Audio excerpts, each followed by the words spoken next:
Magandang araw po. Welcome po sa ating My Farm Project.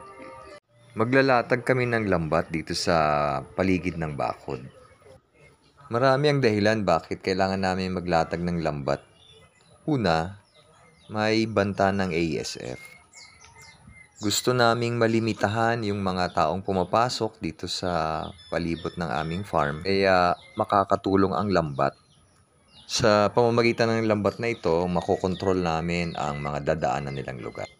Ang isa pang dahilan, bukod sa pagkontrol ng pagpasok ng mga tao dito, ay upang makagala yung aming mga alaga, gaya nito.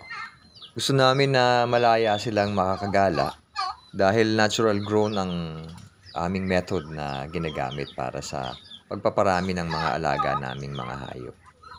Ang nakikita nyo ngayon ay ang binili ko sa Rancho Velasco Agri Farm na Red Bourbon Male Turkey.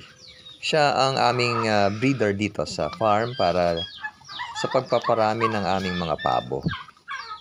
Malalaki ang size ng ganitong mga breeder. At sa kasalukuyan ay nag-iisa pa lamang siya sa ngayon na pinaparis ko sa mga native na mga pabo. Sa ngayon ay nagpaparami kami ng mga pabo para mag-produce ng mga itlog na maalat mula sa kanila. At dahil sa naglalatag na kami ng net sa paligid, pinalabas na namin sila dito sa dati nilang pwesto para mas makagala sila. Bukod sa aming mga regular na patuka sa kanila, ay mas makakakain sila ng mga damo dito sa paligid. Kaya yung paglalatag ng lambat ay mas makakatulong sa amin para mas maisagawa namin yung aming naturally grown farming method. I-update ko po kayo sa naging development ng paglalatag namin ng lambat dito sa paligid.